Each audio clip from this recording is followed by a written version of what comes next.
ಹೇಳೆ. ಕೊನೆಗೂ ಇವತ್ತು ಯಾವ ದಿನ ಅಂತ ಮರ್ತ್ಬಿಟ್ಟೆ ಅಲ್ವಾ? ಯಾವ ದಿನನಪ್ಪ? ಆ್ಯನಿವರ್ಸರಿನ, ಬರ್ಡೇನಾ?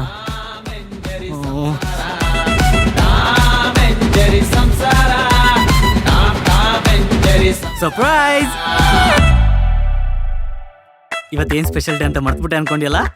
ಕಳ್ಳಿ ಮರ್ತಿಲ್ಲ ಕಣೆ. ಎಸ್ಕೇಪ್. ಹಲೋ ಸರ್, ಮೀಟಿಂಗಾ? ಇವಾಗಲೂ ಜಾಯ್ನ್ ಆಗ್ಬೇಕಾ?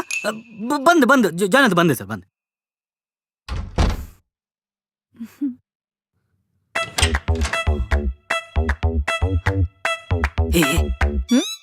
ಇಲ್ವಾ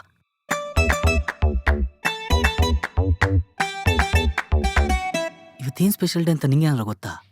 ಅಂತದೇನಿಲ್ಲ ಬಾವಾ. ಮದ್ವೆ ಆದ್ಮೇಲೆ ಸಂಸಾರ ಹೇಗ್ ಮಾಡ್ಬೇಕು ಅಂತ ಅಕ್ಕ ಹೇಳ್ಕೊಡ್ತಿದ್ಲು. ಈಗ ನಮ್ಗೇನಾದ್ರೂ ಸರ್ಪ್ರೈಸ್ ಗಿಫ್ಟ್ ಬೇಕಂದ್ರೆ ಹೆಂಗ್ ತಗೊಳ್ಳೋದು ಅಂತ ತೋರ್ಸ್ಕೊಟ್ಲು ಅಷ್ಟೇ.